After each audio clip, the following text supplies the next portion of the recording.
प्रभु यीशु मसीह के जलाली और सामर्थी नाम में आज दिनांक 16 अक्टूबर दिन सोमवार को हम आप सब श्रोताओं का हार्दिक स्वागत करते हैं। आज के दिन के लिए जो वचन है वो लिया गया है भजन संगीता की पुस्तक उसका 4 अध्याय 6वां पद।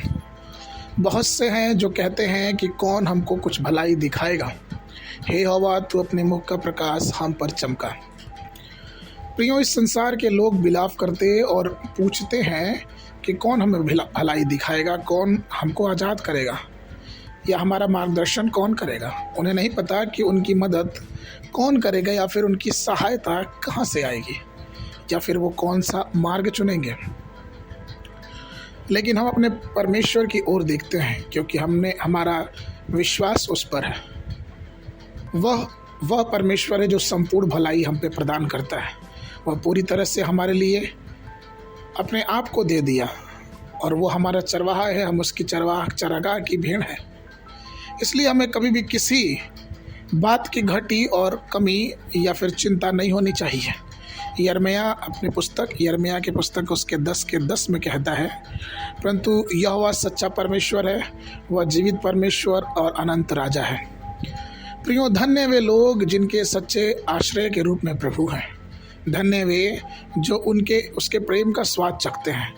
धन्य है वे जो अपनी खराई पर चलते हैं और धन्य है वे जिनके मुख का प्रकाश यहोवा चमकाता है।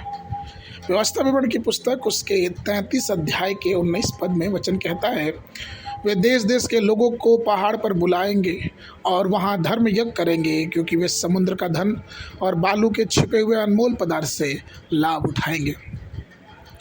प्रियो, प्रभु अपने लोगों का पालन पोषण करते हैं और उनका मार्गदर्शन करते हैं। संसारिक आशीषों के साथ साथ वह उन्हें बहुतायत से आत्मिक आशीषें भी देते हैं।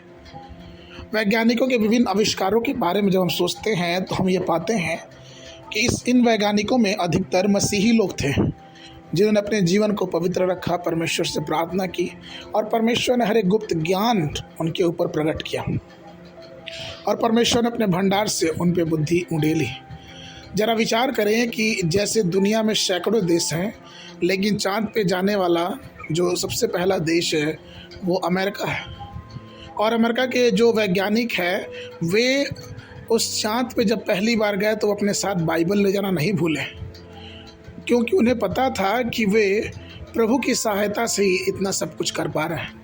प्रियो, क्या हमें आज बुद्धि की घटी है या समझ की कमी है, तो हमें ज़रूरत है कि हम प्रभु की तरफ अपनी नज़रों को उठाएं, क्योंकि उसकी भलाई हमारे जीवन में बहुतायत की है और वो हमें अपनी भलाइयों से परिपूर्ण करता है। आज के मनन के लिए याकूब की पुस्तक उसका 1 अध्याय 4 पद। धीरज को अपना पूरा काम करने दो कि तुम पूरे और सिद्ध हो जाओ और तुम में किसी बात की घटी ना रहे। बाइबल अध्ययन के लिए सुबह के समय यशायाह नबी की पुस्तक 47, 48 और 49 पद। शाम के समय 1 थिस्सलुनीयों की पत्री उसका 4 अध्याय। परमेश्वर आप सबको आशीष देवे।